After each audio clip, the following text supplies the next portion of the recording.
선생님, 그날 아기는 바뀌었습니다. 기록은 초안만 남았습니다. 더 늦기 전에 확인하세요. 20회 전 병원 직원이 남긴 듯한 이 음성이 오늘 날짜로 재업로드된 파일 안에서 지은호의 휴대폰으로 밀려 들어왔는데요. 통화 기록은 분명 과거를 가리키는데 발신 정보는 현재로 찍혀 있었습니다. 뭐지 하고 모두가 고개를 드는 그 순간 지은호는 화면을 끄지 못하고 한참을 들여다봤고요. 바로 옆에 이지혁은 지금 당장 팩트부터 확인해보자고요 라고 말했는데요. 지은호는 천천히 고개를 저었습니다. 지금 열면요. 방금 찍은 이 공증까지 의심받을 수 있잖아요. 막 찍어낸 도장의 잉크가 아직 손등에 따뜻했는데요. 따뜻함 하나가 믿음을 지켜주지 못하는 밤이었습니다. 지은호는 오늘 자신이 세워둔 3가지 울타리를 마음속으로 더 세게 조여쥐었는데요. 지분과 의사결정권을 반으로 나누고 자금 흐름을 전면 공개하고 무엇보다 사업과 감정을 섞지 않겠다는 약속이었습니다. 내가 나를 놓치지 않으려면요. 먼저 스스로의 테두리를 만들어야 했거든요. 그렇게 되뇌었지만 울타리가 있다고 바람이 멈추진 않더라고요. 오늘 들어온 바람은 20회 전으로 찍힌 그 음성 파일 한 줄이었고요. 그 한 줄이 사람의 마음을 이렇게까지 흔들 수 있다는 걸 지은호는 그제야 온전히 알게 되었는데요. 알았다고 해서 덜 아픈 건 또 아니었죠. 박성재는 그 한 줄 때문에 가슴이 한 번 더 무너졌는데요. 무너지는 데서 멈추면 아무것도 못 지킨다는 걸 그는 뼛속까지 아는 사람이었습니다. 박성재는 오래된 노트를 펼쳐 예전 병원 기록부터 되짚었고요. 예전 검사기관 전 직원을 어렵게 찾아냈습니다. 그때 의뢰인은 누구였나요? 질문이 끝나자마자 한동안 침묵이 이어졌고 그 침묵 뒤로 낮고 조심스러운 목소리가 나왔습니다. 보호자 명의가 아니라 제3의 남자로 접수됐었습니다. 최종보는 회수됐고요. 이니셜은 P였어요. 박성재는 메모장에 P를 적었다 지웠고요. 적을수록 의미가 붙고 지울수록 더 짙어지는 이상한 글자였습니다. 그래도 박성재는 스스로에게 속삭였는데요. 지은호, 나는 사랑이 아니라 사실로 갈게요. 확인될 때까지는요. 마음을 앞세우지 않겠습니다. 병원 쪽에서는 또 다른 압력이 빠르게 쌓이고 있었습니다. 영나의 상태는 예측보다 빨리 흔들렸고 수술 대기 순서는 꿈쩍도 하지 않았는데요. 고성희는 깔끔하게 재본된 서류 묶음 앞에서 오랫동안 펜을 들었다 내려놓았습니다.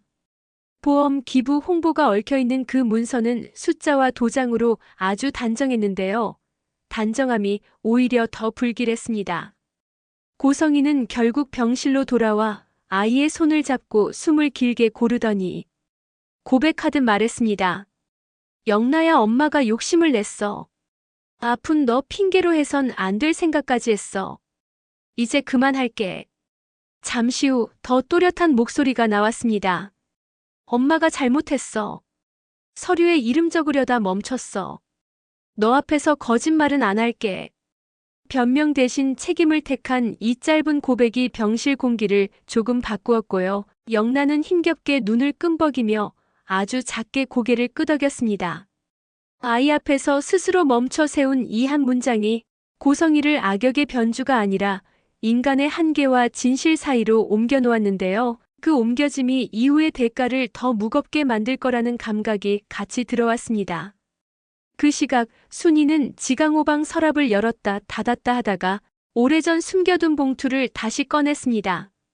모서리가 달아 가볍게 말린 봉투 안에는 신생아 발바닥 스탬프 카드와 수정전, 내부 열람용 도장이 찍힌 보고서 초안이 들어있었고요. 한 귀퉁이의 잉크 얼룩은 세월에도 지워지지 않았습니다. 순이는 봉투를 쥔 손이 떨리자 그 손을 반대 손으로 덮고 아주 낮게 중얼거렸습니다. 숨기면 가족이었는데요. 밝히면 남이 되는 것 같아서요. 그 회한이 모골대를 죄었지만 회한은 동시에 결심을 데려오더라고요. 순이는 봉투를 들고 문을 나섰고요. 마음속에서 오래 미뤄두었던 말을 꺼낼 준비를 했습니다. 은호야, 이건 내가 봐야 할 것 같아. 동업 첫날, 이지혁은 자금 흐름표를 프린트해 지은호 앞에 놓고 줄마다 표시를 달았습니다. 여기는 어제 지출이고요. 여기는 다음 주 집행 예정이에요. 전액 공개로 갈게요. 외부 회계도 같이 붙이고요. 지은호는 작은 안도의 숨을 내쉬며 고개를 끄덕였습니다. 지금은요, 이렇게까지 투명해야 버틸 수 있겠습니다. 두 사람은 서로에게 걸어둔 선을 넘지 않기 위해 더 자주 확인했고요. 선을 지키는 일이 외로운 노동이라는 사실도 솔직히 인정했습니다. 그런데 온라인에는 어떤 짧은 글이 번개처럼 퍼지고 있었습니다. 동업자는 다 알고 있었다는데요. 10줄도 안 되는 문장이 억측을 불렀고 억측은 화살표와 점선으로 포장된 가계도를 만들어냈는데요. 숫자는 과학처럼 보였지만 근거는 과학이 아니었습니다. 이지혁은 휴대폰을 내려놓고 창틀을 짚으며 말했는데요. 이런 식의 공격이 제일 비겁한데요. 지은호는 여전히 차분하게 대꾸했습니다. 비겁하면요, 오래 못 가요. 우리가 오래 가면 이겨요. 지화는 그 소란과는 별개로 영나 옆에서 태블릿을 꼭 붙들고 있었습니다. 화면 구석의 작은 점이 일정한 간격으로 깜빡였고요. 그 깜빡임은 누군가의 이름처럼 규칙적이었습니다. 화면이 한 번 숨을 고르듯 어두워졌다가 천천히 열리더니 폴더 목록이 떠올랐습니다. 폴더들 사이에 아주 낯선 단어가 하나 끼어 있었는데요. 초안. 그 폴더를 누르는 순간 화면 중앙에 붉은 글씨가 튀었습니다. 접속이 차단되었습니다. 원격 잠금이 설정되었습니다. 지환의 손이 허공에서 멈췄고요. 누가 보고 있어요라는 아이의 낮은 말이 병실 공기를 무겁게 눌렀습니다. 아이들 손에 쥔 열쇠를 어른들이 방패로 삼으려던 흔적이 은근하고도 확실하게 떠오르는 순간이었습니다.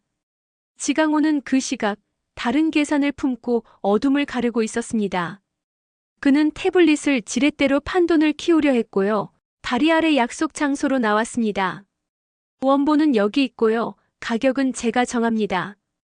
준비해둔 미소까지 갖추고 내뱉으려던 말은 오래가지 못했습니다.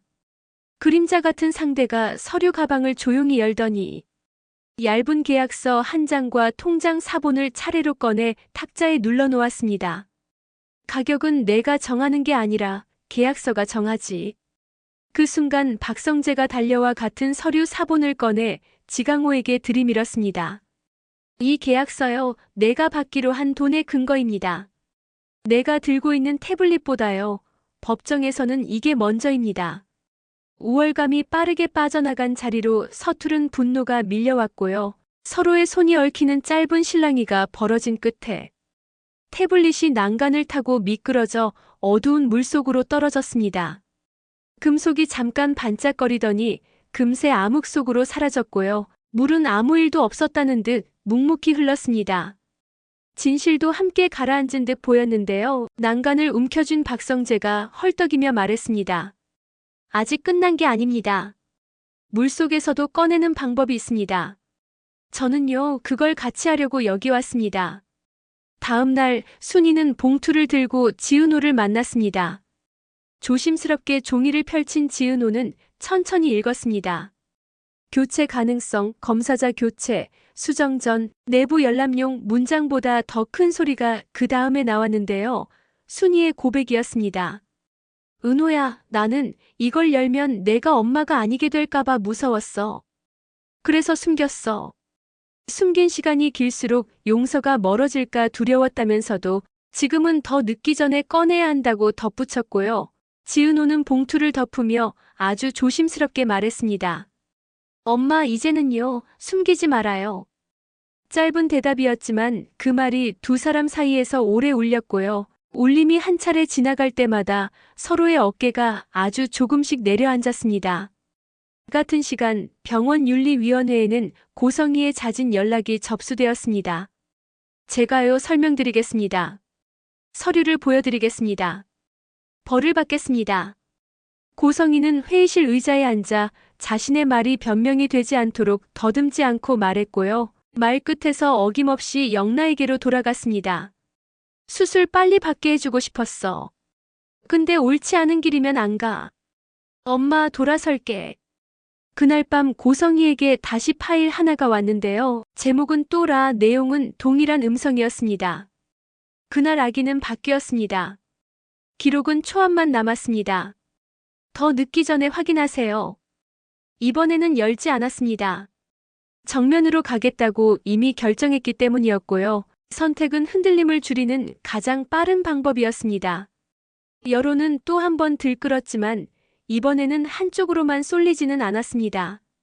너무 성급하게 믿었다가 더 성급하게 배신감을 키웠던 사람들이 우리가 너무 빨랐나 하고 스스로에게 묻기 시작했고요. 질문이 늘수록 소리는 조금씩 낮아졌습니다. 기자회견 날짜가 잡히자 이지혁은 약속을 한 번 더 복귀했습니다. 지분과 의사결정 50대 50, 자금 전면 공개, 감정과 사업 분리. 저는요, 약속 지켰습니다. 지은호는 고개를 끄덕이며 짧게 답했습니다. 저도요, 지켰습니다. 조건을 무기로 휘두르지 않았습니다. 두 사람의 말은 방패처럼 단단했고요. 단단함은 의심의 소음을 조금씩 밀어냈습니다. 물속 수색과 데이터 복구는 동시에 진행됐습니다. 박성재는 밤을 지새우며 수색팀과 복구팀을 오가다가 일주일째 되는 날 젖은 태블릿의 일부 기록이 살아났다는 소식을 들었습니다. 파일 목록 어귀에는 초안 표식이 찍힌 문서들과 발바닥 스탬프 카드 이미지가 확인됐고요. 결정적인 페이지는 비어 있었습니다. 비어 있다는 사실이 오히려 또 하나의 증거였는데요. 누군가가 치웠다는 뜻이니까요. 흔적을 지운 손길은 미세한 지문을 남기기 마련이고 그 지문을 따라가다 보면 이니셜 P가 다시 선명해집니다. 박성재는 노트를 닫으며 혼잣말처럼 말했습니다. 사람을 설득하는 건요, 결국 꼼꼼함이더라고요. 감정은 출발선이고 증거는 결승선입니다. 지강호는 자신이 만든 피해자 프레임 속에 점점 갇혔고요. 그 프레임은 이제 벽이 되어 그를 막았습니다. 도움을 청하던 전화는 점점 짧아졌고 받던 위로는 점점 의심으로 바뀌었습니다. 프레임은 처음엔 방패였지만 끝에 가면 감옥이 되더라고요. 그는 몇 번이나 다들 나만 미워하잖아요 라고 외쳤는데요. 미움이 아니라 이제 그만하라는 말이 더 많아졌습니다. 그 말은 차갑지 않았고요. 오히려 그의 마지막 좋은 선택을 기다리는 사람들의 온도가 묻어 있었습니다.